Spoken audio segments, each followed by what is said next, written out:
Football বিশ্বের সবচেয়ে মর্যাদাপূর্ণ ট্রফি জয়ের লড়াই এবার তিন দেশে, যার চূড়ান্ত গন্তব্য নিউ ইয়র্কে।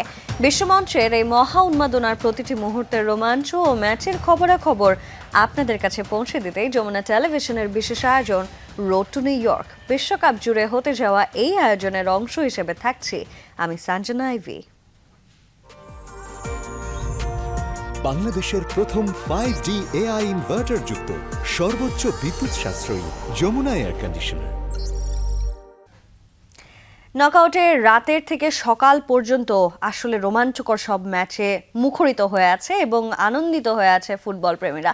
রাতের বিগ ম্যাচে পিছিয়ে পড়েও ম্যাচে কামব্যাকের গল্প লিখল ব্রাজিল। হিউস্টনে জাপানের বিপক্ষে 2-1 গোলের জয়ে শেষ 16তে উঠল ব্রাজিল।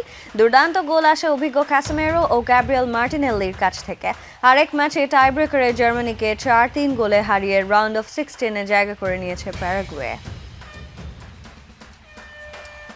এসব ম্যাচ নিয়ে বিস্তারিত আলোচনা করতে এ পর্যায়ে আমার সঙ্গে যুক্ত হচ্ছেন আমার সহকর্মী এবং স্পেশাল করেসপন্ডেন্ট হাসিনুর রহমান।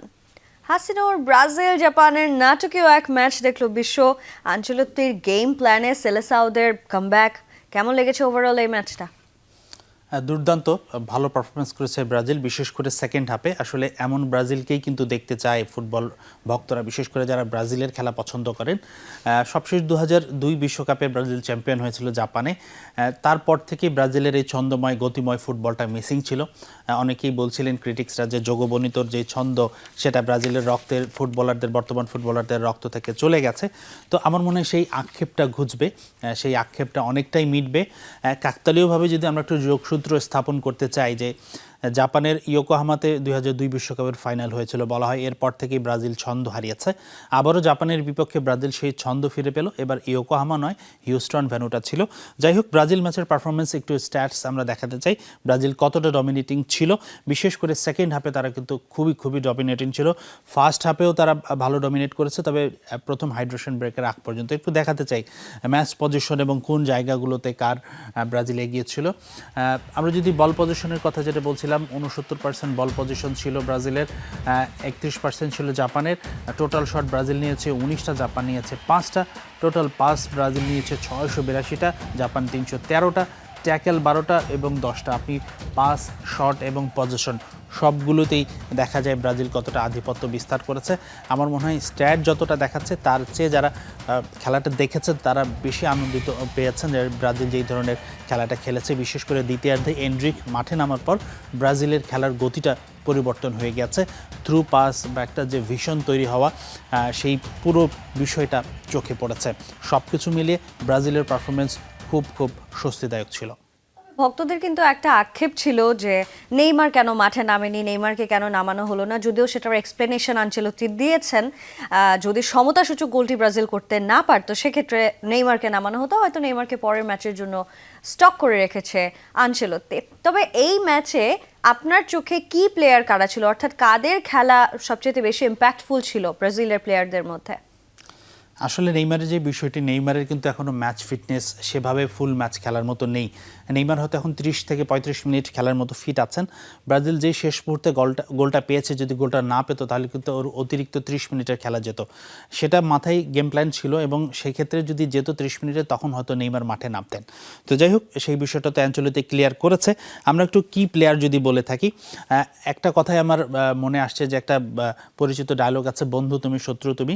ক্যাসেমিরোর অবস্থাটা সেই, শেষ পর্যন্ত তিনি বন্ধু হয়েছেন, হিরো হয়েছেন, কিন্তু তার ভুলেই তার ব্রাজিল প্রথম গোলটা খেয়েছিল।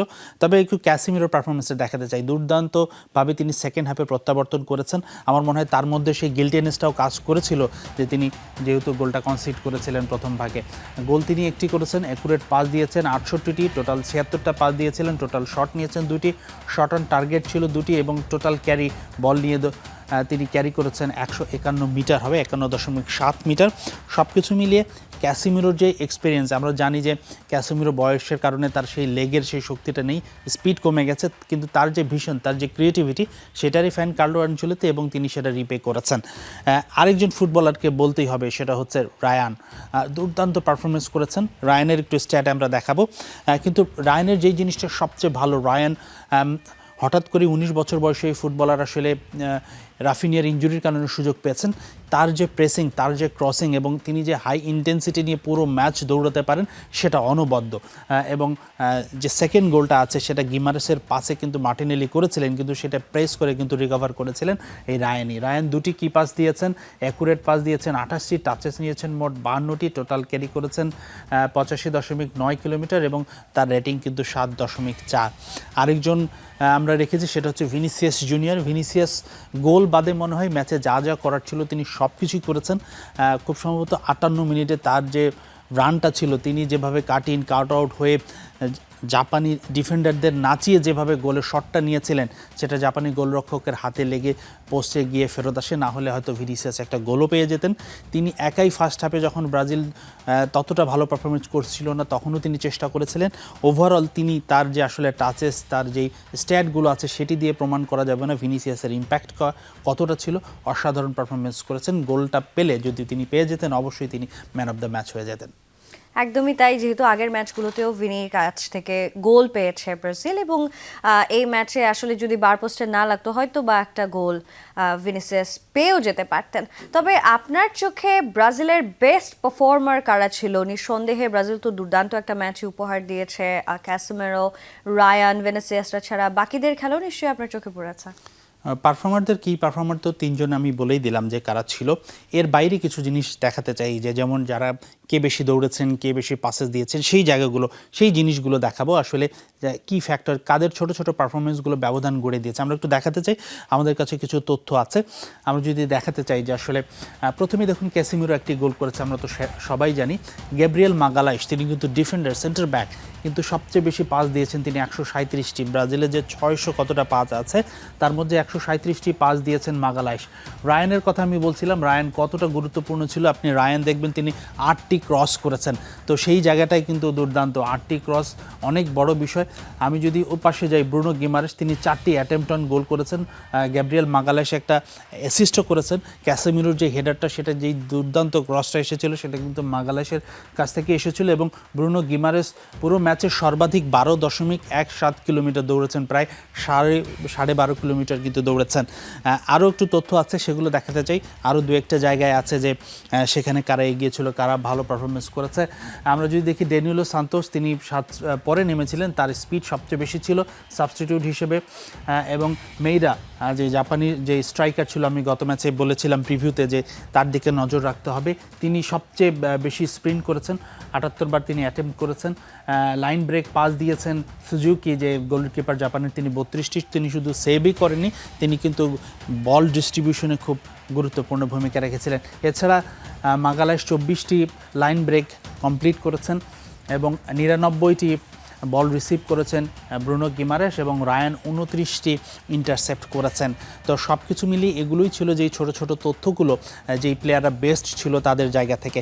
এবার ওভারঅল একটা রেটিং দেখাতে চাই যে আসলে দুই দলের ফুটবলারদের মধ্যে কারা কোথায় কারা পিছিয়ে থাকলো। বিশেষ করে ব্রাজিলের রেটিংটা একটু দেখাতে চাই। আমরা যদি ব্রাজিলের হাফে দেখি, কুনিয়া আজকে একটা অফ ডে গেছে। আসলে জাপান যেই ট্যাকটিক্সে খেলেছে সেই জায়গায় আসলে কুনিয়ার সাকসেস হওয়াটা একটু ডিফিকাল্ট ছিল, তো তিনি অফ কালার গেছেন, সেটা হয়েছে। লুকাস পাকেতাও ততটা ভালো পারফরমেন্স করতে পারেনি, ইঞ্জুরিতে পড়েছিলেন। সেই সঙ্গে ড্যানিয়েলোর পারফরমেন্সও কিন্তু খুব খারাপ ছিল। ব্রাজিল দলের মধ্যে আমার মনে হয় সবচেয়ে খারাপ ছিল। আমি গতকালকে প্রিভিউতেও বলেছিলাম যে জাপানের যে লেফট সাইড খুবই শক্তিশালী এবং ড্যানিয়েলোর একটা এসি টেস্ট দিতে হবে এই ম্যাচে, এবং সেই টেস্টে মোটামুটি তিনি পাস করতে পারেননি, আমি বলবো ফেলই করেছেন। বাকি রেটিংগুলো দেখেন, সবাই ভালো পারফরমেন্স করেছে। Casemiro man of the match হয়েছেন। তাছাড়া আপনি যদি গ্যাব্রিয়েল মাগালাইশ দেখেন, মার্কিনিয়াস, গিমারেস, রায়ান, এবং আমি তো মোটামুটি বলেছি ডগলাস সান্তোস, সবাই খুব ভালো পারফরমেন্স করেছেন। সব মিলিয়ে ব্রাজিলের এই সাকসেস কিন্তু টিম পারফরমেন্সের একটা পুরস্কার, এবং বিশেষ করে যারা সাবস্টিটিউট হিসেবে নেমেছিলেন মাঠে তারাও কিন্তু খুব দুর্দান্ত পারফরমেন্স করেছেন। বিশেষ করে কার্লো অ্যাঞ্চেলোত্তি যে মার্টিনেলির উপর যে আস্থা রেখেছিলেন, সেই মার্টিনেলিও তিনি গোল করেছেন। আমি যেটা একটু আগে বলছিলাম, এনরিকে নেমেও তিনিও ভালো কন্ট্রিবিউশন করেছেন। আমার কাছে সব মনে হয় যে ব্রাজিল আসলে টিম পারফরমেন্স করেই এই সাফল্যটা পেয়েছে। দলীয় পারফরমেন্সের ফলেই আসলে এমন দুর্দান্ত জয় পেয়েছে ব্রাজিল। তবে জাপানও কিন্তু ছেড়ে কথা বলেনি, জাপানও দুর্দান্ত পারফরমেন্স করেছে এবং যে বিদেশি গণমাধ্যমগুলো যারা রয়েছে তারা কিন্তু বলছে যে জাপানের বিশ্বকাপে এটা একটা সেরা ম্যাচ খেলেছে তারা, এবং নিঃসন্দেহে প্রশংসার দাবিদার তাদের গোলকিপার তো সুজুকি রয়েছেনই।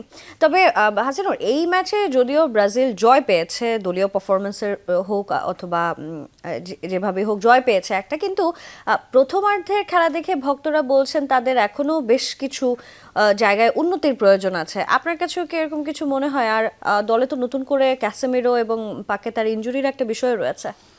ব্রাজিলের যে দুর্বলতার বিষয়টা শুধু এই প্রথমার্ধ বলে নয়, এই দুর্বলতাটা ব্রাজিল যখন দল ঘোষণা করেছে তখন থেকে আমার মনে হয় কার্লো আনচেলত্তিও জানে। তাদের মাঝ মাঠের যে মেইন খেলোয়াড় ক্যাসেমিরো এবং তার যে ব্যাকআপ আছে ফেবিনিও, দুইজনেই কিন্তু এজড ফুটবলার। তাদের বয়স হচ্ছে অলমোস্ট 35 বা 35-এর বেশি বয়স, 34 বছর ক্যাসেমিরো, ফেবিনিও মনে হয় আরও একটু 2-1 বছর বেশি হয়ে থাকবে। তো তারা যে গতিতে পারবে না, তাদের বয়সের সাথে যে স্পিড কমে গেছে সেটা কিন্তু হবে।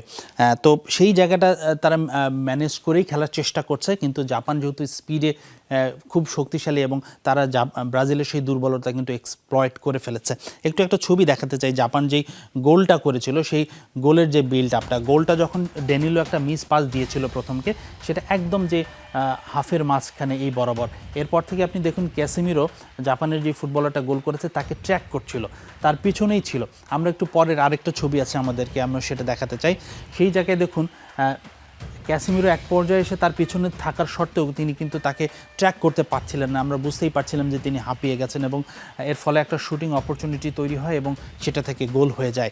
তো জাপান যেমন এই সুযোগটা নিয়েছে, ব্রাজিলের এর পরবর্তী ম্যাচগুলো কিন্তু আরও বড় দলগুলোর বিপক্ষে পড়বে স্বাভাবিক। এর পরের ম্যাচটা হয়তো নরওয়ের সঙ্গে পড়ার সম্ভাবনাই বেশি, বা আপনি যদি আরও পরের রাউন্ড সেমিফাইনাল, কোয়ার্টার ফাইনাল দেখেন, তখন এই জায়গাটা কিন্তু ব্রাজিলকে ভোকাবে। তো যেভাবেই হোক এই জায়গাটা ব্রাজিলকে একটা ফিক্সড করতে হবে, নয়তো কিন্তু ব্রাজিলকে এই ভুলের মাসুলগুলো ভবিষ্যতে বড় হতে পারে।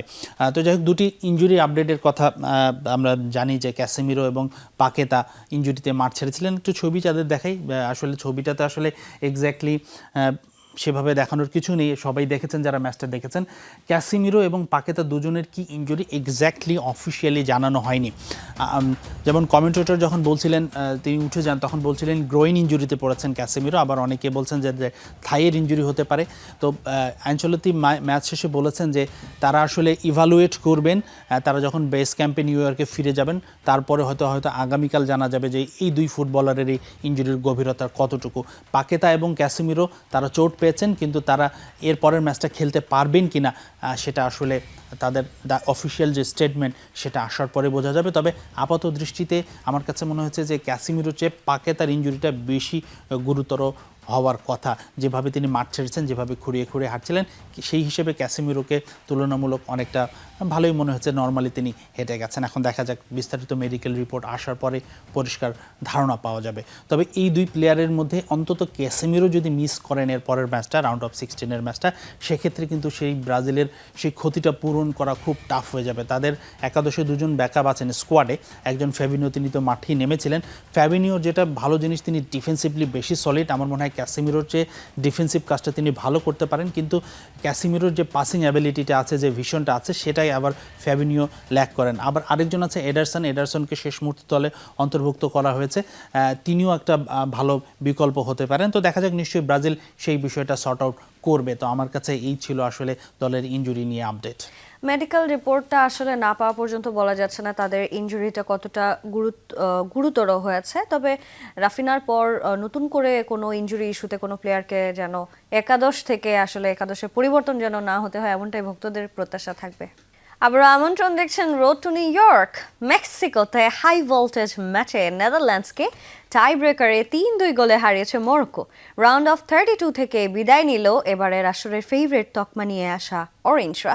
বিপরীতে রোমাঞ্চকর লড়াইয়ে শেষ 16তে উঠল আটলাস লায়ন্সরা। মরক্কোর বিপক্ষে 72 মিনিটে ম্যাচের প্রথম গোল করে নেদারল্যান্ডসের পর 91 মিনিটে সেই গোল শোধ করে গতবারের সেমিফাইনালিস্টরা। লড়াই জমিয়ে তোলে 1-1 স্কোর লাইন নিয়ে খেলা গড়ায় অতিরিক্ত 30 মিনিটে, সেখানেও ফলাফল না আসলে ম্যাচ করা টাই ব্রেকারে।